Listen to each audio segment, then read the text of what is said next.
What is up, App Nation? It is Steve P. Young, founder of appmasters.com, the place you go when you want action-packed content related to helping you grow app downloads and your revenues. And today we've got a seasoned entrepreneur executive with over 15 years of P&L experience spanning sales, consulting, software development, project management, implementation, leadership, and coaching. And we're going to talk all about when is the right time to scale. What are the metrics that enable you to be like, okay, this is the right time to scale? Maybe you found product market fit.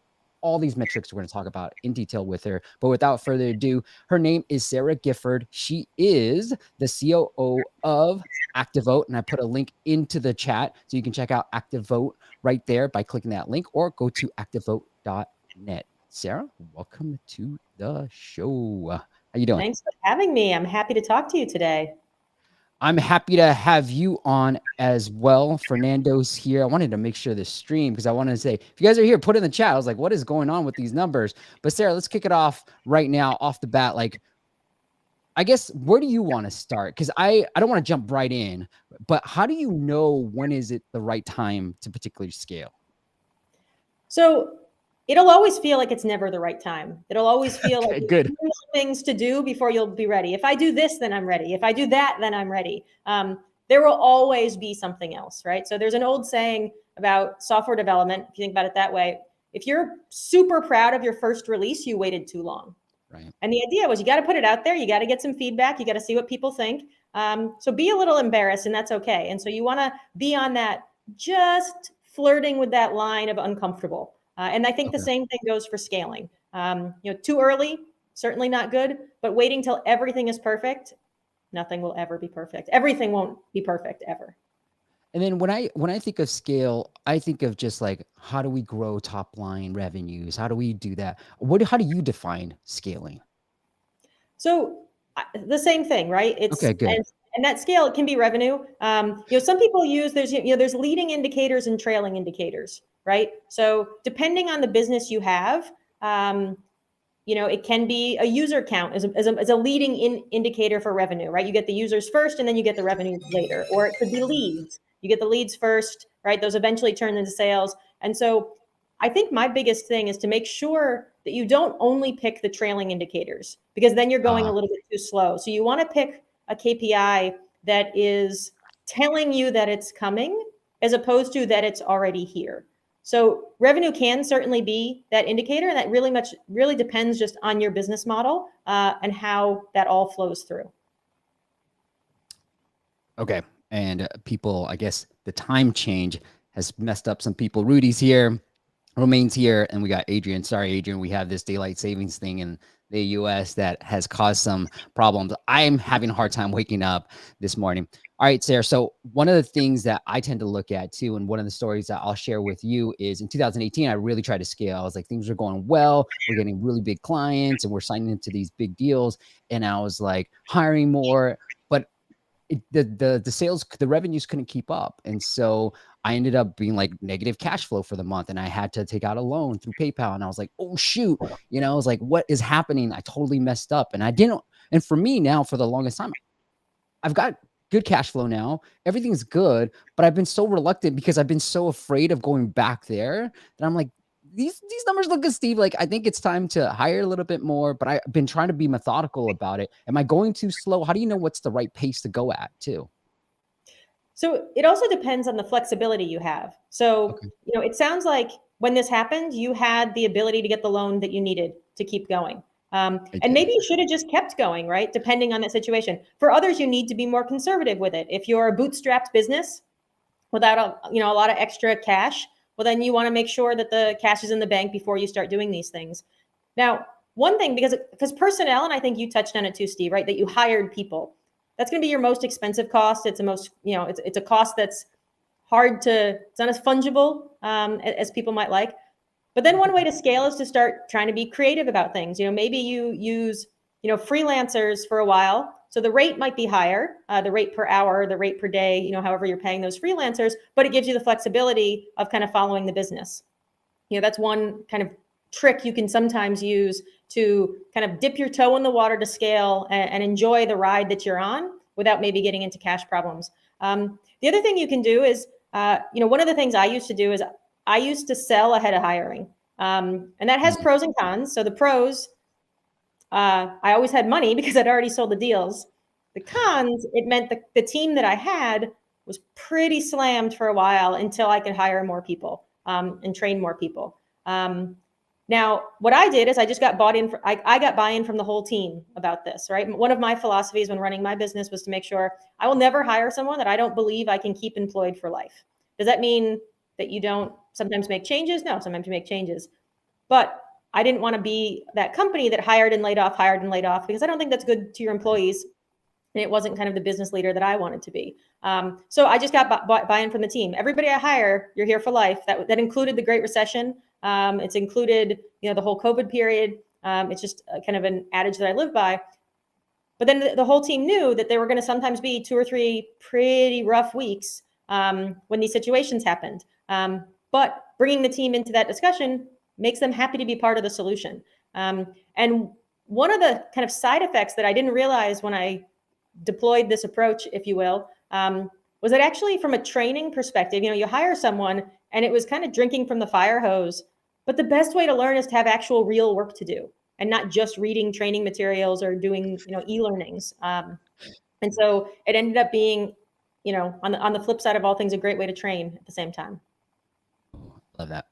I have that same model, like hire for life, right? Like I want to, and I've been thinking about this too. Love your feedback on this. I was like, all right, I want somebody that can sort of replace some of the knowledge that I have from a marketing perspective so that I could focus in on content creation, sales, and all that stuff. And then instead of finding somebody external, I was like, you know what? I've got a couple of people that work for me. Maybe I can just hire from internally. Maybe that's the right approach. Is that the right approach, or is it better to sometimes bring somebody else in? How do you kind of balance those two out? So I am a huge proponent of promoting from within and transferring from within. In part, it's how I got some of the big leaps in my career, was somebody having faith in me when I had no experience at the job that I was going to go to. But knowing I was good at the job that I have now. If someone is good at the job you have now, you know so much about that person. You know about their work ethic, you know about their approach, you know about their diligence, you know about their communication. And if they are passionate for this new role, they are going to put more into it than someone you get from the outside. So the positives of promoting from within is if you're seen as an employer that gives your people opportunities, people are going to want to work for you. And that's going to help you get better talent. The downside can be if you really need to fill a gap and that's a step too far for people, well, then you haven't, filled that gap. But my personal approach, and this is a very personal choice, right? That I obviously didn't do this for everything. I didn't promote from within when I needed a CFO. No, I went and got a seasoned CFO to make sure I didn't make any mistakes. But for a lot of the roles, if you can provide these opportunities, it's really going to help you in the long run. And so, again, it sounds like, Steve, you've got some great people. I've gotten a chance to work with some of your team, and they are incredible. For anyone on here who hasn't gotten the chance to work with them, promote them, give them a chance. And you can be really open about it. Like, hey, we're going to try this for 2 weeks, 4 weeks, 6 months. If it doesn't work, then you hire out. Yeah. I've good. I'm on the right track. I have given that same sentiment, like, hey, we're going to try it. And if it doesn't work out, and, some of the people that have been with me for a long time, we tried it. And she's like, I don't like this role, Steve. Like, and I'm like, okay. And it's not good for you. I love working with you. And so let's put you in something that you thrive in as well. Now, Sarah, before we hit record, you're like, look, this is what I do best. I've taken a lot of divisions. I've taken a lot of products from zero to something and really grown it. When you think about scale, are you thinking about let's invest more in marketing or let's invest more in people? How do you figure that out? So I think one of the biggest things is you need to make sure you're analyzing in detail where the bottleneck is in your business, because it's not in the same place in all businesses. And I think, one pitfall some of the people that reported to me had is like, okay, well, I read this book and it said I should do X. And I was like, X is an amazing idea, but you don't have a problem with X, right? And so, it's sometimes hard to do the introspection, but you need to kind of look at your business and figure out where your challenge is. So am I, and you can start at the top, right? Do I have enough customers? Okay, no. Am I getting enough deals through the pipeline? Where are those deals stalling in the pipeline? If once a deal gets in the pipeline, you close, a great percentage of them, then, okay, I need more deals in my pipeline, and you kind of move back that way. And then, at some point you'll find, hey, I don't have deals in my pipeline, because I don't have, X role doing something or Y content to help me out with that. And so I think, scale is one of those things where people want the silver bullet. And it's like, hey, sell more, that scales. Right. And that might be your problem, and you might need to really invest in sales, but it might be a marketing problem, might be a team problem. It could be almost anything. I've had groups that I was responsible for, and when I got there, they had a market problem. I was working with a division in Australia for a while, and they were trying to reproduce some of the learnings that worked in Europe. Well, Australia is a very different place than Europe. And after sitting down and looking at it, I was like, oh, Australian market, you should tackle mining. For those of you that live or know in Australia, a lot of mining that happens there. And so once we changed the just general vertical that they were chasing, all of their infrastructure worked. It was that one small thing. And so I think kind of the moral of that story is, it's probably not an answer that's feels useful to people, but it's to really think and look about what your problem might be. And then the second is, find someone that you can tell about your business that will ask some questions. They'll make you think when they ask those questions. You can take their advice, you can not take their advice, but find someone who's not inside the business that will ask those questions, because you're very close to it, and you might have a blind spot. Okay. I don't think I did a good enough job talking about ActiveVote. I really like what you've built here. So activevote.net, the app allows you to really, this is my favorite feature, Sarah, and I told you this because we got to work together, but you can put your beliefs where you can fill out a survey, a poll, and put your beliefs in there, and then it'll find the right candidate that matches your belief. Because generally what I did, and I told Sarah this, I just go, okay, Democrat, but then when there's like 2 or 3 and I'm like, what, who am I supposed to pick? And that's what ActiveVote comes into. Maybe, it'll be a Republican that aligns more with my beliefs, and that's fine too. But I think that's what the app does too. So I'm going to let you, did I do a good enough job, Sarah? Do you want to talk about it a little bit more? No, absolutely. Hey, we always love hearing user stories of what people like. For everyone listening who lives in the US, 2022 is a big election year, the midterm elections. The primary season has already started. Texas voted March 1st. We've got 17 states coming up in May. And voting is incredibly important. Who we elect, they make decisions that impact our lives. We read about in the news, we get angry about it, we get happy about it, whatever the case may be. Right. And this whole idea of ActiveVote is your personal democracy experience, everything you need to be active, but in a fun way, an easy way, in a way that keeps everybody engaged. And, just like Steve said, we try to make it a little easier to sort through the noise of all these candidates.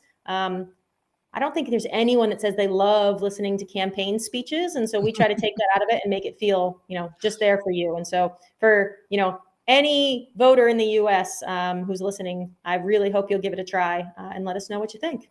I love it. Okay. The next thing I want to move on to, and I know some of the people that are in the comments right now, and so I wanted to just kind of talk about them. Let's say you have an app, it's growing, you're starting to make some revenues. Now I'll lead it off a little bit. Maybe I'm not trying to lead you towards anything, but I really look at the numbers, right? And I'm kind of like, all right, how many downloads are you getting? How many trial activations are you getting? How many of those who are activating a trial are turning into a subscription? And then what is the overall back of the napkin new revenue per month, right? Per download, revenue per download. And I'm like, hey, here, let's first say example, Adrian, here's how much you're making revenues dollars per download. So in terms of, I know it's not LTV, but here's how much you can spend per download. So if you want to try Apple search ads, for example, you can pay up to $1.50 and still break even.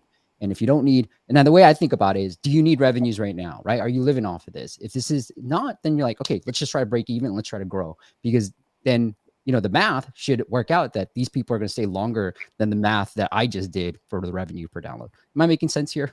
I know a visual might help. Okay. And it all starts with the numbers and it ends with the numbers. I think, if you're building an app, somewhere in this organization is somebody techie that's building it. It's really easy to have a feeling and a hope and a dream. And I love hopes and dreams, and I have lots of them, but hopes and dreams don't pay the bills. The numbers do. So I think Steve is absolutely right. Make sure you're in the numbers and you really know what they mean and how to use them to make decisions. One bad number doesn't have to change a strategy. You can have a long-term strategy and still look at the short-term metrics, but they are telling you something. They're always telling you something, even if it's not what you want to hear. Yeah. Okay. I like it. Samuel says, I don't have any revenues yet. So definitely think about revenues. And Sarah, you've built you tell me how big but I assume like multi-million dollar companies, maybe even $100 million type of companies. But it's like, I always think like, it's that first dollar, it's that first 100, it's that first 1,000, it's that first 10,000, then it's the first, 50, maybe 100, they're different milestones. And so if you're starting from zero, like what's the next step, right? Like, and then I feel like, and maybe I'm just like pessimistic in this way. It's like when I hear people like, I'm like, how much, are you revenue? Like Samuel, for example, and I'm not picking on you, Samuel, but I have no revenues, but how do I get to 20,000 fast? I'm like, dude, you don't even know how to get to 100 fast. Like, how do you going to get to 20,000? Is that the right approach, or how do you try to approach it when people come to you and be like, I got zero revenues right now. How do I get to 100,000 a month really fast? So one of the things I have always done, and I've done this throughout my entire career, is I've given myself quarterly goals of what success looks like. Because at the end, it's really easy at the end of a quarter, at the end of a year, to say, I have no revenue, I've failed. But what does success look like? When I first started ActiVote, success at the end of the first quarter was to have a really broken app, but that at least I could play with on my phone. And it wasn't even to put it in the app stores yet, right? But we set metrics for what success looks like. And sure, some of my companies that were big, it was, let's make sure we make 50 million this quarter, right? Again, like, what does success look like? But even for those companies that were really big, at some point, revenue was kind of humming along. And, I had a phase where we had some morale problems. Okay, well, success for this quarter isn't revenue focused. Of course, I still paid attention to revenue, but it was really morale focused and culture focused and everything there. And so I think one of the favors we can do for ourselves is to be really intentional about what success looks like for you for a quarter. You can always have a to-do list for a week, and that will be very transactional. You can have a long-term vision and a strategy for the next 3 years, and that's going to be very aspirational. But if you want to kind of get in that sweet spot of how you can keep yourself going, keep yourself focused, and make sure you're driving towards revenue eventually, it's to set those quarterly, what does success look like? And it doesn't always have to be the same thing. It should be something you believe is possible to achieve, and then B, something that is going to eventually get you to that long-term strategy. They have a saying about setting goals and setting targets, is that it should be something that you think you have a 70% chance of achieving. And why 70%? If you set a target that's basically super easy, then it's not going to motivate you to go better, stronger, faster, harder. If you set something way too hard, and I'm sure we've all at some point had a manager or a boss set a target that you just think, yeah, that's never going to happen. It has the opposite effect. You go even slower. So figure out what success looks like, write it down, and make sure you, at the beginning of every quarter, I do it quarterly. You don't have to do it quarterly. But whenever you decide to do it, write it down, set a date from when you're actually going to look at it and say, did I succeed? Did I not? And how does this, and then set another goal for the next period. I've been really bad at this because I try to do these quarterly goals. I'll read a book about OKRs. I'm like, oh, I got to do this. And then it just like falters away. But I do love the quarterly cadence. How do you combat that? Because especially as somebody who's a leader in his or her company, I'm like, how do I stick to this? Like maybe I'm doing it wrong. Maybe the goals that I'm setting are incorrect. And I keep not sticking to this quarterly and checking in with my team on that front. So I think one of the pitfalls on OKRs is when you make a goal that isn't aligned with what you're likely to be doing during that period. So, depending on where your business is, if you're in the first, few months of development, don't set revenue goals. If you know that the next period, for me, it's the midterm elections, right? So the only thing I am thinking about right now are the elections in May and June. That's the only thing that I'm thinking about. So the only thing this quarter has for goals is around the primary elections. Are there other things I should, would, and could be doing? Absolutely. But I know that the midterms only come once every 2 years, and this is what the world is going to be doing. The US is going to be doing for the next few months. And so I think that pitfall, Steve, they feel hard when they are disjointed from the work that you're doing. And so I think for you, I don't know exactly what's on your list right now. Happy to have a chat about it at some point, but picking goals that are aligned with, basically what's on the roadmap, helps make it feel like an asset, not a distraction. I love it. I love it. With the midterms, what do you, when you said midterms, like talk to me a little bit more about that. Is it more like how do we get more users in these states that are doing all the midterms? Like it's, is there a number that is associated when you said midterms too? Yeah, so for us, right? So for folks that don't know, the midterm elections is when the U.S. House of Representatives is elected. Midterms, it basically means the middle of a president's term. We Right. elected a president in 2020. We'll do it again in 2024. So midterm, it's like a midterm exam right in the middle. So for us, for our metrics, we have two big metrics we're working towards. One is getting candidates to participate in our survey. So just like Steve mentioned, he liked seeing, hey, who believes what I believe? And then maybe I'll cast my ballot based on belief system and values versus party. So one of our big metrics is how many candidates can we get to do our survey, and then the other is how many users we can get. But not even just users. How can we get those users to the polls? Because using our app is one great thing, and I want everybody to do it. But I actually want them to change that digital, interaction into action by voting in the polls. And so those, so for us, we know exactly that those are the things we're thinking about this quarter, and everything we do, 80% of what we do, I should say, always follow the 80-20 rule, is linked to that, is getting people to the polls. Okay. Great. Thank you for that example. I want to talk to Adrian. There's a couple of people that I know pretty well that are in the comments that I'm kind of picking on them, and I'm kind of thinking about you. I'm much better, Sarah, talking about other people's businesses and really looking at mine. I'm like, am I this detailed when I'm looking at the numbers of my business? No, I'm probably more detailed when I look at the numbers of my clients.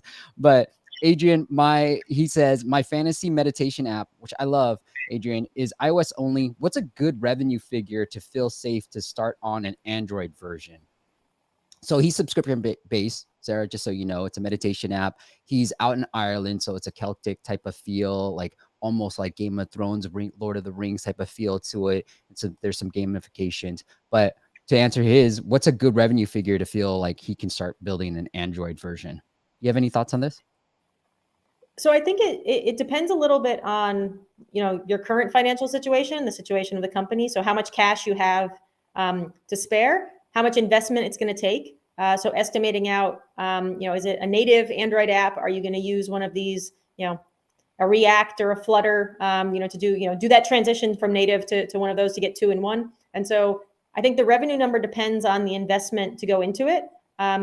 Obviously, there's a market, for Android, and so the great news about having your iOS app is you can look, how much did we spend to make this whole thing? How much revenue did we get? When did we get that revenue? And the good news is some of the stuff that you would have, experimented with on iOS, you've already decided on design. You've already decided on, messaging and marketing and all of these types of things. Obviously, those costs won't go there. So what I would do is I would first look back and kind of assess the playing field on iOS. Look at the costs for Android. Be thoughtful about that, and then look at my budget, look at my cash flow, and the moment I have it, get started. Yeah. And I would say it this way too, Adrian, like a couple of different things. I have a UK and Ireland based type of client, and we do really well in Ireland. And I don't know why they know. I don't know if they just know, but we run some ASA campaigns. And while the scale isn't there in terms of volume versus the US, the cost per acquisition is really, really low. And, this consensus I got was like, hey, they love, Irish people love when things are built in Ireland. So I would think about how you can leverage that. I would also say that there's been plenty of friends that I have who are iOS only and making a lot of money. So because your revenue model is purely based more on a subscription, there are a lot of things that we can do on a subscription to really grow those revenues before you even think about iOS. And a friend of mine, Rich Wagstaff, was on a couple of months or weeks ago, and he talked about just being iOS only. He tried going on Android and just stopped. And then I reached out to Rich and I was like, dude, I think I can help you with your revenues. And we've seen some really good benefits from A/B testing his pricing pages. And then he's like, Steve, can we talk? I think he's okay with sharing this, but his revenue growth has grown since, just a little bit interactions with me and kind of helping him with his pricing page. So I think there's a lot that you can do just on Apple search ads and really playing around with the pricing page before you even think about Android at all. So that's what I would say. Okay, Rudy has an answer too. It's like, unless you have an advertisement-based model on Android, but worthy users will not pay. So yeah, Rudy says the same thing. Unless you're ad-based, like there's no real point, especially if you're subscription-based. just stay on iOS. There's a lot you can do on iOS. And I like your, it feels like more blue ocean. It's a different take on meditation, especially when you called Celtic Whispers. I think you'll do really well in Ireland and the UK. So think about that a little bit. Reach out to me. Let's do some things. I'm getting motivated here. All right. Sarah, I do want to, is there anything else that I might have missed on the scaling front? 'Cause I want to save a couple of different topics for part 2 of our discussion. Yeah, I got 1 or 2 more things, but we can save those for the second part if you'd like. No, hit me. Yeah, let's do it. Part 1, all about scaling. Part 2, I want to talk about what you've learned from selling your business and how that informs previous businesses, how that informs ActiveVote and other projects that you do. But yeah, all right, hit me with the left of scaling. Then my last piece of advice on scaling is an organizational structure that works with 3 people doesn't work with 10 people, and a 10 people structure doesn't work with 50 people. And so one of the hardest things with scale is being flexible with your organization. When 3 people sit in a room, you can just say things. You don't need process. You don't need anything, and you shouldn't have those things because it'll slow you down. When you're 10, you need a little bit of it. 25. One of the hardest lessons I have had to learn, and I learned it by screwing it up a few times, is your organizational structure can't be set in stone. It needs to grow with you, and it needs to change as your organization changes, because those different sizes have massively different problems and need a different structure to make it fit. Don't do that too fast, because if you're 10 people and you put in a structure meant for 100, you're going to needlessly slow yourselves down. But if you're 25 and you're still trying to run on 3, it's going to be total chaos, and you're not going to be as efficient as you need to be. So I think that's one thing on scale I definitely wanted to throw out there for folks is don't be hesitant to change your structure as often as it's needed. I love it. When you go from, let's say 3, we're a team of 5 right now, let's say we get to 10, is it just having less people as a leader interacting with you? Like what really changes when you go from, like, let's say 3 to 10 and then 10 to 25? So a couple things, right? So some is communication style. And communication, modes of communication, right? When you're just 3, it can sometimes be super easy to just kind of keep in your head the open questions you have for these 2 people. And so you throw it on Slack, send a text, and it kind of works, right? You don't have documentation. Everybody knows everything because you're such a small team. The moment you have 10, people start to specialize, right? Somebody does only X or only Y. And you might now have questions for 7 or 8 different people during any given week. And managing that in your head starts being a little bit more difficult. And making sure that those things get followed through on starts to be a little bit more difficult. 25, it's even crazier, right? And then at 25, you shouldn't have 24 people reporting to you. The sweet spot of direct reports is, 8 to 12. And so now all of a sudden you need another layer. And so then you have somebody who's a manager managing managers, which is a very different skill than a manager, managing direct reports. And so it's just that each of those inflection points, it's important to reassess that structure. Biggest thing is around communication, documentation, which is so unsexy. I know that. But it gets harder, and it will slow your business down, and you'll lose money if you're not doing it. And then the management structures are incredibly important for morale because, people are what make this whole thing work. And if you don't have a structure that is people focused, you're going to lose your people. I love it. I love doing this. Oh my God, I'm going to take, what's there? Like, I'm bad at taking notes, but I remember things that are memorable. My wife says I have a bad memory, but I'm like, I can remember things that really hit home. And that really hit home because I've been good at documentation, but not good. Like they're everywhere, these videos on how to do stuff, but they're not in like one central location. And then the goal for this Q2 would be that documentation. Cause I've been thinking about, I'm like, all right, here's a 3-month game plan that we can insert any client. And here's like, pick out like a meal, a buffet, like, hey, depending on the client, we're going to do this, this, and this, and this, and this. And I need to put that together, but it's all in my head. And then obviously I need to document it for my team. That's where I'm at, but I loved it. Hey, if you're promoting from within, that's an amazing opportunity for one of the people who works for you to give them a chance to put it together and then you edit it. It's always easier to edit than create. So you've just given someone an opportunity, taken some work off your plate, and achieved a goal. I love it. I love it, Sarah. All right, Sarah. This is my favorite part of the show. We're going to talk, for those who are just ending with part 1, part 2, I want to learn from Sarah what she's learned from selling a company and then how she's using that to inform ActiveVote and then any of the projects that she's been working on. But Sarah, it's my favorite part of the show. We're going to go into corny jokes. I'm calling it corny jokes. Somebody was like, yo, it's not just dad jokes. It could be mom jokes too. She called me out. And so I love her for it. But we're going to call it corny jokes. And then hope that wasn't too loud, but okay. Do you, as a guest, do you want to go first, or we're going to play for coffee, but do you want me to go first? I mean, mine are pretty good. So it depends how confident you feel today. I don't feel like, you know what? I used to feel really confident, and then people have gotten really good at, I'll go first then. How about that? All right, go for it. Okay. Here we go, Sarah. What do you call an American bee? What do you call an American bee? What? USB. Okay. Love it. All right, all my jokes are politics and voting related because that's what I do. But here we go. What did the penny say on the campaign trail? No idea. It's time for change. I like that. All right, since we're both S's, put a Y for me and then put a G for Sarah Gifford, or S-Y Young for me, and then the loser has to buy coffee for the winner. So we'll play for that. All right, Sarah, let's take a look at some of the apps. So if you guys want us to take a look at your apps, it's pretty simple. All you got to do is go to appmasters.com/audit. I love having these. We have a long list, so there's about a 6-month wait.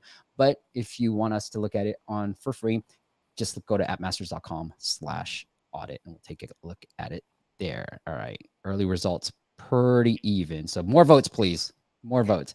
All right, Imram, she's got a weather app. Let me show the screen. And he wants help audit app listing for help on conversions and usability to help retain users. So it's a weather app. It's doing pretty well from what I can see, Sarah. So if I go down 10,000, decent, right? We talk about milestones here. Looks like there's some monetization. Anything that sticks out to you from just like the App Store presence? What do you feel about the icon, screenshots, anything that sticks out to you? I like the icon. I don't know. You scroll pretty quick, but it seems like it hasn't been updated in a while. Oh, sorry. Maybe it's like a perfect product market fit.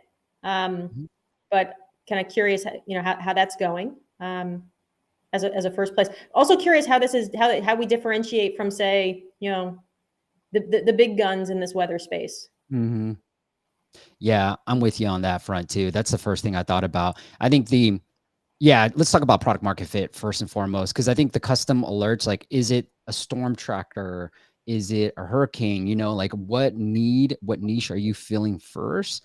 And then there is a popular app called Carrot Weather that will like talk. It's a very like a sassy, what's the right word, jokey feel to it. And there was a carrot to do where it would make fun of you and be like, hey, you're a slacker, you're a loser, you got to get this stuff done. And they've done really well. And so it's like, what's your spin? And I had a friend who like has a weather app that curses all the time. Oh my effing God, it's going to be so cold today. So what's your take on it? I think it's weather. So like we all have a default weather app on our phones already. Like what's going to make me download a different app is what I would start thinking about first and foremost too.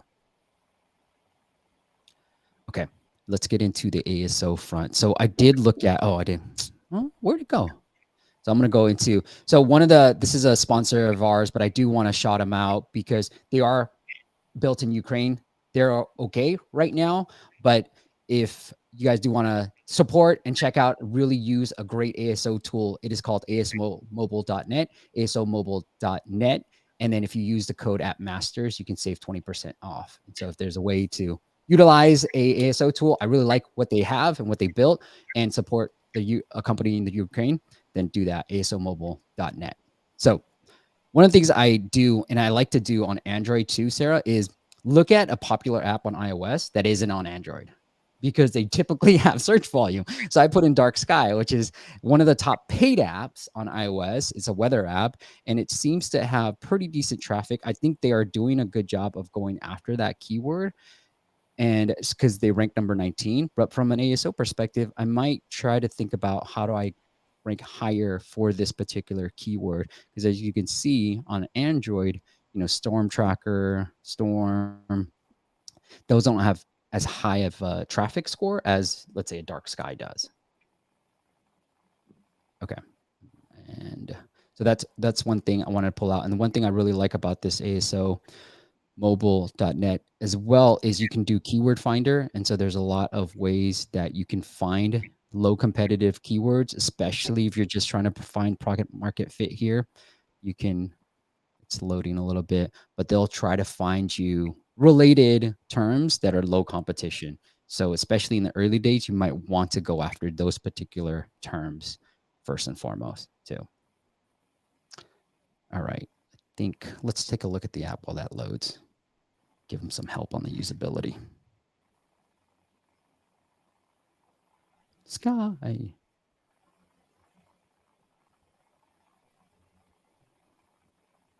Locate me. Okay. Okay. It's a pro feature. All right.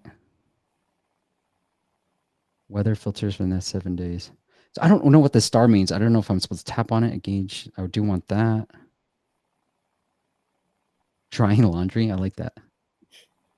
Sarah, that's how we used to dry laundry. Like my parents never used a dryer. It was like 10 minutes. We just hang our clothes up. I was like, why did you do this? It's cheaper. You know, I was like, okay. Well, Same with me. Exactly how I grew up. oh, really? That's funny. Yep. Responsible for the clothesline. Yeah.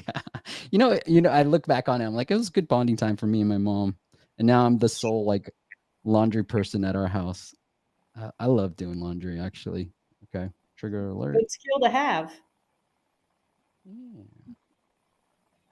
Okay. Okay. So they do give you alerts. It's a long. Oh, interesting. I like this. I'm gonna skip over that. Fahrenheit. Yeah. So here's one thing. I don't like this unlock the pro version. I rather you just show me the pricing page versus saying, oh, that's what the pricing page is. Oh, that's even worse. So I would rather you show me a pricing page, a page that lists out what I get with the pro version, what the price is versus just having a button and then asking me to pay through Google. So I think that could help out a lot, Imran. Like I wouldn't do it that way. So take me to the app. Because if you're going to show me, nobody's going to hit that. It's like buy. Okay. Nobody wants to buy anything. So just show it to me. Okay. Yeah. Let's see what this does, sir. Yeah. Show me this page though. So for those who are just listening on the podcast, it says upgrade for pro. And then now you have a 3-day trial. You have a lifetime offer, but I don't know what the prices are. So I don't really, it feels sneaky to me, right? Like spammy in a way, where if you don't show me the price, like I almost feel like, oh, I don't want to tap it either because I don't know what's going to happen.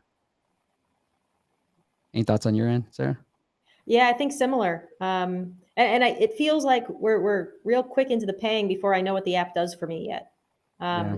So a little bit more of letting me poke around before getting into the payment side. I need to fall in love first.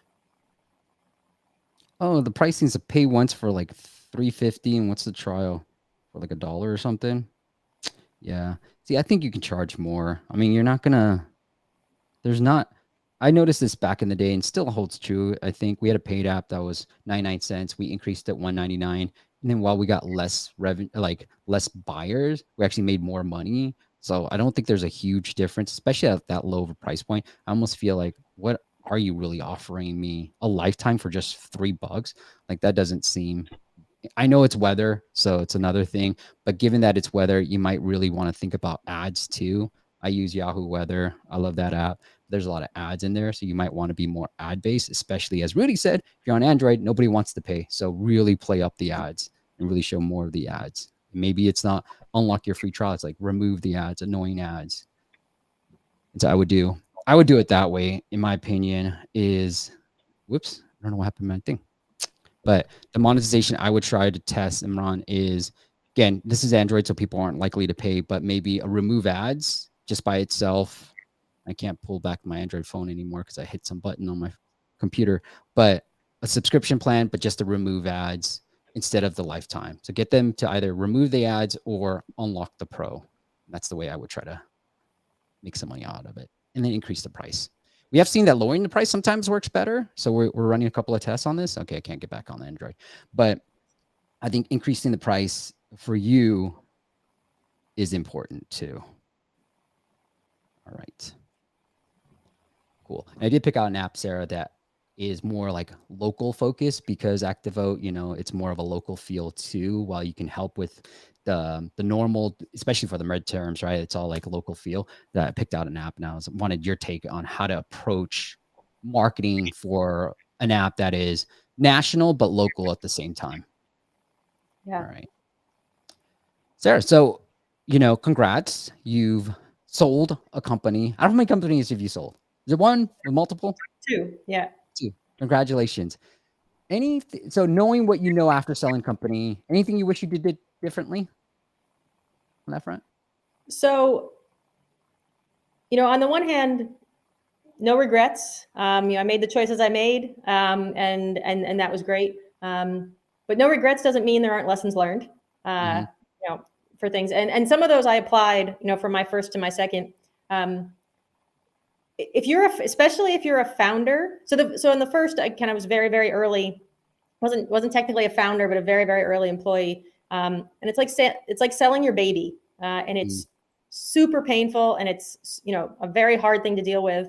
The second, I was much later along the line, actually brought in to help with that, and so it had a very, very different feel to it. But what I learned from the first experience was, the investment banks, the person who's acquiring you, they don't want to talk about post-closing. They don't want to talk about what the world looks like afterwards. They just want to get through due diligence, get through the T's and C's and all the legal, finance, super fun stuff.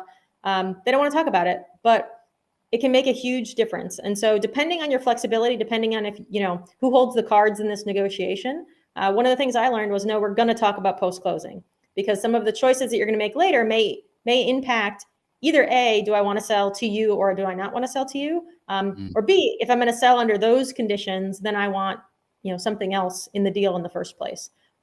So especially for any founders out there listening, who are, really invested in and have an emotional connection to their company, which is a very normal thing to feel, talk about post-closing, because it will drastically impact how your life is, especially after the deal is closed. Now, that might not be relevant, depending on where you are, but one of my big lessons learned. Second big lesson learned, it's always better that somebody else wants to buy you than that you're trying to sell yourself. And because it changes the power dynamic, it changes the negotiation dynamic, and how all of that goes. And so what can happen sometimes is you get an offer that feels too early, that you weren't looking for, just not where you were yet. Don't dismiss it. Doesn't mean you take it, but don't dismiss it, because you're going to have more power in that negotiation than you will in X months or years when you decide, hey, now I want to go out to market. I want to go put myself up for sale. So maybe those are the two quick hitters to start, but I want to make sure, Steve, I talk about the things that you're interested in, but those are my biggest two lessons learned. I like it. When you said post-sale, is it like, hey, what direction are we taking the company, or what in detail do you mean by that? So how are they going to integrate you into that new company? Are you, is your technology going to be integrated into their technology? Are they going to run you like a standalone business just under a new brand? Are they going to change the name of your product? Are they going to, all of those little things? What are they going to do with your employees? That was one I did push on, and I'm very glad I did, but because I had 1,200 employees. But what are they going to do with those people? What's their life going to look like? Again, it doesn't have to sink the deal, but those are some of the things that are really important to know, because once you've sold, your leverage is gone. Now you're just an employee of someone else's company. I like it. Okay. Let's move to something fun, Sarah. Do you want to know the results of our battle round I do. one? I'm very nervous. Your joke was pretty good. Okay. Well, thank you. I love somebody who just, sells the joke. That's what we're both here for, to sell each other's jokes. All right, Samuel, thank you. We got Matthew. So that's 2-1, Sarah. I'm going to do like Survivor style. 2-2. All right, Adrian, you traitor. All right, 3, Sarah's up. And then we got Fernando. So it's 5-4 from what I counted. No, 4-3, Sarah. So I win round one. Excellent. The other thing I want to move into as well is, after selling a company, and then especially your second, like, how has that informed how you make decisions moving forward? Do you think more of like a bigger, like, okay, let's say after the first to the second, okay, after the first sale, you're like, do I think bigger, or do you think like more like charitable? I don't know. How is that? How is selling the company informed your next business, your next project? So, it does a few things. So one, you learn so many things that you can apply the next go around that make things better.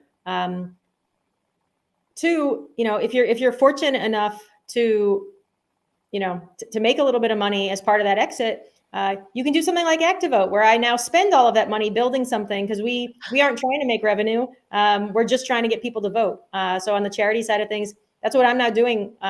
Post selling the company is I'm going to build something I think is good for the world. And the fact that it doesn't make money doesn't matter to me. Maybe it will someday, but nothing to worry about.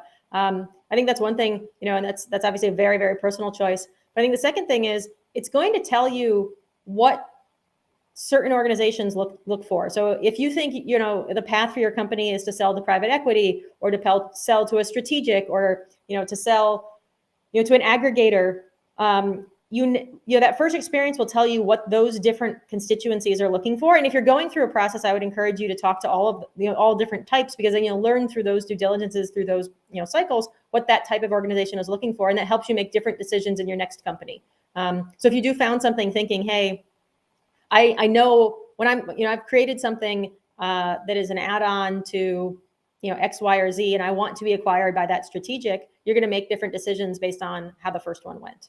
So I think that's the biggest thing is, A, get to make your own personal choices, and probably have a little bit more freedom to do so after an exit. But B is use those lessons, and then some of those things are best to set in stone early on. But I think the last thing is they bought your first company because you did something great. So don't go change everything, because clearly what you did worked. And that's another thing people forget is they're always constant improvement and constant iteration. It's good. Continuous improvement's important. But don't forget what got you there in the first place. Oh, I love that. I learned that lesson the hard way. It wasn't even selling a company. I tried to start a different company and I was like, what the hell am I doing? But what I learned from that company was like, oh, this monetization scheme works with just the app stuff. Like, don't try to do a brand new business that nobody knows you from. And so lesson learned the hard way. Okay. Well, I love that. And what I would say too, Sarah, to go on top of that, we had somebody on, full disclosure, they were a sponsor of ours, but we're working closely with them, Blue Throne. And, a lot of people in the comments were like, hey, I got an email from them. And then I think what you said, Sarah, was like, if they email you, like, just talk to them, right? Like, you're not selling your business. You could learn, like, hey, what's really interesting to you? And I think, and this is the take, and why I love doing this type of stuff, is like, I get to learn from people, talk to a lot of different people, and just ask them a bunch of questions. And so then you become a database, and you can see like, oh, they're looking for this, they're looking for that, they're looking for this. And it's like, all right, let me go back and build on top of whatever that conversation led you to. Yeah, absolutely. They one of the strategies I've deployed my entire career is to constantly talk to people, constantly tell people what I'm thinking, but then listen to what they have to say in response. Follow their line of questioning, even if it feels strange at the beginning. You're going to get a ton of advice, and then take the best, leave the rest. Take the advice that you don't take the advice that doesn't. You can still smile and say thank you. But I think, you're right. If somebody gives you a call, take the call. They're going to tell you why they called in the first place. That'll tell you what's standing out about your current marketing and your current, presence. But they're going to ask questions, and then maybe they don't do it for, a reason, LTV to CAC ratio. There's something very specific that they don't like. Well, then, oh, great. That's something you can kind of casually work on in one of those quarterly goals that you have for the next, couple of years. Absolutely. Absolutely. I love it. Okay. So many. Sorry, you're winning the jokes in my eye. You got so many. What was it? Leave the rest. Take the best, leave the rest. I like it. Hey, much like you, if there's a fun little slogan, you actually remember it. And so I remember that, and that reminds me, ask people for advice, figure out what they think. Yes, I love that. And I tend to think I overshare, but I love that, you said that. Hey, talk to a lot of people and take the best, leave the rest. Okay, let's go into round 2, Sarah. Are you ready to tie up the dad joke round? I will go. Give me some sound effects here. Okay, I don't know. I had a ding, ding, ding. But do you want to start first, or do you want me to go again? No, I'm ready. You went first. You won. Maybe it's first that helps out. All Okay. right. All Again, right. voting jokes for our voting app. Where did the ghost go to vote? Where? The voting booth. I like it. I enjoy any joke that where you have to change the way you talk. Those get me. All right, I'm gonna admit defeat here because I was like, I don't really like the one I found here, so I'm gonna go with something that I'm not feeling too confident on. All right, I'm gonna have a save on. I've been vegan for a couple of years. So I found this vegan joke. All right, let's just go with it. What do vegan zombies crave? What? Grains. I don't know. I told my wife that. I was like, I don't really get it, but all right, we'll go with it. All right, put Great. G. That's pretty good. Grains. All right. Put G if you thought Sarah was funnier, and then put Y if you thought I won that joke. All right. We got Haven here. This is an app that I've seen a couple of these. So Life 360, help find people, make sure your child, your family is safe. If you need help, hold a button on. So it feels a little bit more like a local feel because you need to be connected to family. And then I wanted to, yeah. So this is one thing I wanted to bring up. But Sarah, going into this, like, when you first launched ActiveVote, like what were you focused on? Did you say like, hey, we want to focus on Texas because they just have their midterms coming up. Let's focus all our energy in Texas. Do you think about it that way, or how did you go about launching ActiveVote? So we split our decision in two different places. So one was, what did we want to build on a technology perspective? And I played with Haven a little bit earlier this morning, and I think maybe they've done the same thing. What we wanted to make that the tech part worked for the whole United States. Yeah. Because elections are national, and it's very hard to not do that. But the benefits are elections are national. And so, 911 is national, right? There's a lot of stuff also about what Haven's probably trying to do that is national from an infrastructure perspective. But then from a data perspective or from a marketing perspective, we fully follow kind of election calendars. And so, yeah, Texas was in March. So all of February was all about Texas. But right now we're all about, Tennessee, West Virginia, Indiana, Nebraska, because that's who's voting next. And so you can, for a shout out for anyone from those states who's listening. Yeah, so you can split. I always think from a tech perspective, you want to be as broad as possible to avoid rework. But that doesn't mean you have to roll it out that way. It doesn't mean you have to market it that way. You can be efficient on that side. I think Nelson is in Canada because he sent me a link and it was a Canadian link, but it looks like it's by students. And so, maybe he's targeting the students and the college students first and foremost. So I like that there too. He wanted advice on onboarding and ASO. So I'm going to go into ASO real quick using asomobile.net. And then I'm going to go in here. So there's a couple of keywords that I was able to put in here for you, Nelson. So as you can see, this is just in the US right now, so I can put Canada, but the safety locator, there's not a lot right now. Find friends, find family safety. Those are probably better keywords for you. And when I'm looking at your title, it's safety alert and locator, and you're using Haven twice and you don't need that. So this is a wasted space down here and up there. And then what I would also say, because it's in Canada, there's different keywords have different search volumes. So something that might be popular in the US might not be popular in Canada. So do the research for each country. And if you're specifically going in for the Canadian market, it might be just like, and generally what I found in non-US countries is the head term, the most popular generic term, generally has the most traffic. Whereas let's say, for example, a GPS phone locator doesn't have much traffic in the US, definitely will not have much traffic in Canada and other regions, other English speaking countries. So maybe it's find friends, find family that you need to key in on versus safety alert and locator, because that's what most people are searching for on that end. I wonder too, I know this is dating myself, but a very long time ago when I was in college, there was a college safety program, but it had a name, right? And I wonder if those names would be good search terms, right? If you're at a huge, and I'm thinking, sorry, I'm a little US focused here, but if you're at one of those huge US state schools, right? That's, hundreds of thousands of people that associate this type of safety with the name of that program. I wonder if those would end up being good search terms. Yeah, I agree. And I know that colleges have good volume and low traffic scores. Or I'm sorry, good traffic scores, low difficulty scores. So that is one approach we use. Sports teams, colleges in any given region, go after them and use them in like your keyword field to really target those particular keywords. Yeah, I definitely. Great point, Sarah. All right, let me go into the app itself. Safe, stay safe.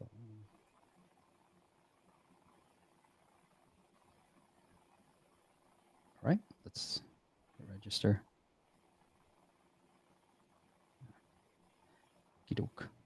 This is funny. When it said my name is Sarah, I was like, oh, they know this about me, but apparently this person was Sarah for you too. Oh, really? I didn't even notice that. Oh, my name is Sarah. Oh, gotcha. Nice to meet you, Steve. Let's get your last name. Okay. I mean, this is nice animation. Good job. All right. Let me finish this. On my phone. When doing these, Sarah, I just go like, oh man, I'm sharing a lot of information about myself. Let's get me a user account. So I'm going to finish that up real quick. I'll narrate the rest. Almost there. Your email address. And then my password is what I'm entering right now. I think social login is a lot easier. I don't know. I would have to look at the details of what that percentage is from download to creating an account. You know, some of our clients have done 50%, 70%. And I would try to aim for at least 50 if you can. But I would want to know, Nelson, like how many people are downloading and then how many people are registering, because that's the first number I'm looking at when I'm thinking about metrics for scale. User, someone who uses Save and Save. Hey, if an angel is someone who cares about the user. I like that, like the naming convention. Okay. Probably be both. Okay.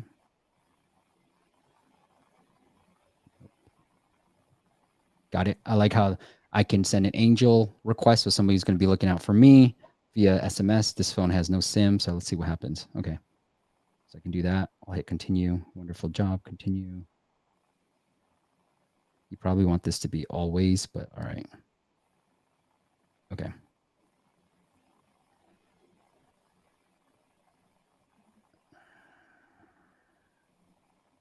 Okay. I got to this point and I was afraid to click the button. And I do see that you say we won't call 911, but I was petrified that I was about to call 911. It has been activated. Takes some time to take and everything. Tap when you're ready. Yeah, this is kind of crazy. Well, I don't have any angels, so I don't know what to do here. I'm holding, but nothing's happening. Tap me when you're ready. Okay. Bad UI. Once you start emergency mode, your angels will get your status. Okay. See, if this is a tutorial, make it feel like a tutorial. I don't know. You're making me tap this little tiny guy to keep going. Okay. Now you want me to hold this thing? By holding on an empty, hold on, 911 button. Don't worry, it won't call during this tutorial. Again, I have to tap this little tiny. I'm getting irritated. All right, hold the 911 button. Oy vey. Cancel. I don't know, Sarah. Did you feel frustrated going through this? I feel a little frustrated. I stopped at one point because it felt a little too difficult. It feels a little bit too much. I don't even know how to end it. Hold down the cancel button. You know, I feel like if you're going to tell me to hold down something, like make it close to hold down this. Like, I'm a dummy. I actually liked the big button to hold down to do something, but then this doesn't need explanation. Like I thought it was a nice UI element, but then I didn't feel like I needed a tutorial to hold down the button. All right, so they are trying to do more campus oriented. Looks like they got Ontario. So yeah, a lot of like, oh, they got some US and stuff. Manually add. Oh, yeah, not a student. You're a fast learner. Let's do this. This is a long onboarding, Nelson. I'm trying to get to your pricing page to help you out, but you won't get me out of this. Oy vey. All right. Hope that helps. Trying to get you here. 1 week of premium, $100. man, I think he has to do more of this. I like Rassi says, I like the app concept, but I just feel like it was a lot for me to go through. And I'm trying to help him by looking at his pricing page to help him with the monetization. Maybe it's not a big concern for you, Nelson, but like, I want to help you with that. But it was just so arduous. I don't know what the right word is, but I couldn't even get to that page. So I think, Sarah, you've anything you want to say on your end? I kind of felt the same, right? Like Yeah, like I said, I like this UI, the hold to start emergency mode, very clear, right. very easy. And if you're in emergency, it needs to be, very clear and very easy. But I didn't feel like I needed as much tutorial there. Yeah. I also thought for the angels, like, can you just import my contacts? Because very likely I have the phone number of my angel already. Yeah. Because probably I would call them.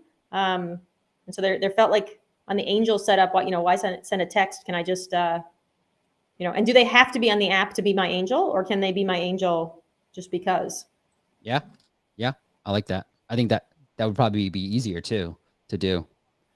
Yep. I like it. Yeah. I think there's a lot on the UI front that you can get, UX front, that I think the UI looks great, but the UX needs a little bit of help. I felt like the onboarding was a little bit too long. So there's some advice for you, Nelson.